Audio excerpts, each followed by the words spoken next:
Sawadee good evening and welcome to Thai PBS World. Tonight I'm Hatay Deshikitiranan. And I'm Nabuna. We'll begin tonight with the latest on the COVID-19 restrictions, as there were a lot of confusions going on since yesterday. The CCSA has decided to extend the current semi-lockdown restrictions, which are due to expire today, for 2 more weeks, and as well as expanding the COVID-19 dark red zone provinces put under these restrictions from the current 13 to 29 until further notice. According to the CCSA, if the situation does not improve in the next 2 weeks, the restrictions may be extended until the end of this month.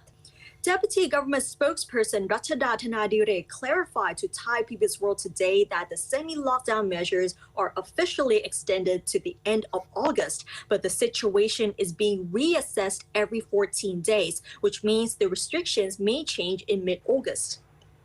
The extension and expansion of the semi-lockdown measures came amid continual surges in COVID-19 cases and deaths.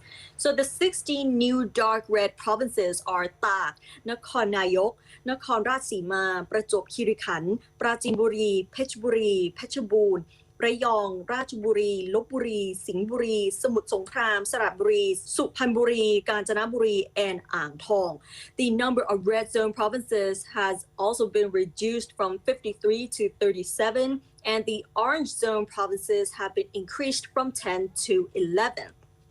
As for the restrictions in the dark red zone provinces include a nighttime curfew from 9 p.m. to 4 a.m. and people are asked to stay at home at all times and only go out to buy food and medicine or to see doctors or to get vaccinated.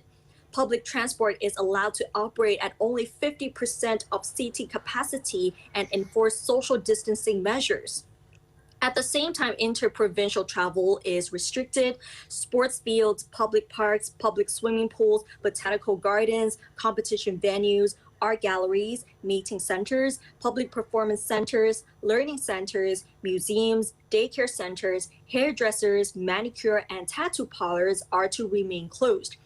However, for the convenience stores, malls, and department stores must close at 8 p.m. But despite all of this, the CCSA also decided to ease restrictions on eateries in malls and department stores by allowing them to open for deliveries only. Speaking of the high COVID-19 infections and death rates, Thailand recorded 17,917 new COVID-19 cases and 178 more deaths today, bringing the cumulative total since April this year to around 604,000. New records have been set almost every day over the past few weeks, but the figure is now decreasing very slightly. Currently, there are 208,000 people still receiving treatment across the country, while 13,900 new recoveries have been recovered today. And moving on from infections to vaccinations, some more good news here, as 1.5 million doses of Pfizer-BioNTech COVID-19 vaccine donated by the U.S. government, which arrived in Thailand last Friday, and we already reported on it, were today handed over to the Thai government this morning, with Prime Minister Prayut Chan-o-cha and Public Health Minister Anutin Chanvirakul formally receiving it from the U.S. Embassy in Thailand. 700,000 doses of this lot will be allocated to frontline medical personnel, which means that not all will receive shots from this batch. The Disease Control Department today defined who is eligible to receive the vaccine. For example, medics who have had 2 doses of either Sinovac or Sinopharm vaccines can receive a Pfizer booster dose. Medics who have had only 1 dose of any vaccine can get Pfizer as second dose, with the interval determined by the type of the vaccine used for the first shot. Medics who have yet to receive their first dose can get 2 doses of Pfizer. Medics who have been infected with COVID-19 and have yet to receive their first dose of vaccine can get 1 dose of Pfizer at least a month after their infection was diagnosed. Anywho, people who are not advised to receive the Pfizer vaccine at this time include those who received Sinovac as their first dose and AstraZeneca as their second, those who have received 2 doses of AstraZeneca, those who have received 2 doses of Sinovac, and an AstraZeneca booster dose. The U.S. has pledged to donate a total of 2.5 million doses of vaccine to Thailand, with the types of the remaining doses and their delivery schedule yet to be confirmed. Thailand has ordered 20 million doses of Pfizer BioNTech as well for the public, but with deliveries expected to begin in the fourth quarter of this year.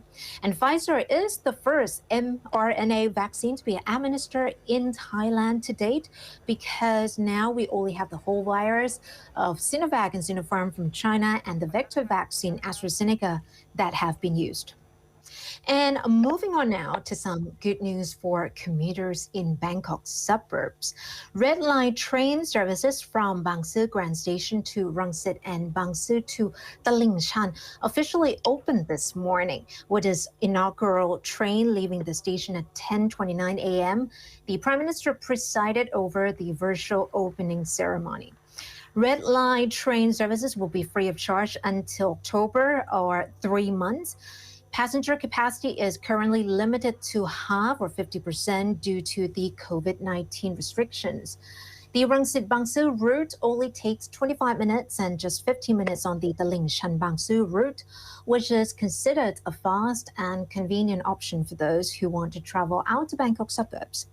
The Red Line will also assist those traveling to get vaccinated at the Bang Sue Grand Station, where the first train will depart at 6 a.m. and the last at 7:30 p.m. during the current partial lockdown. The long-awaited Red Line train service could be a game changer for Bangkok, helping to reduce traffic congestion and pollution in the city, which still relies heavily on cars and buses.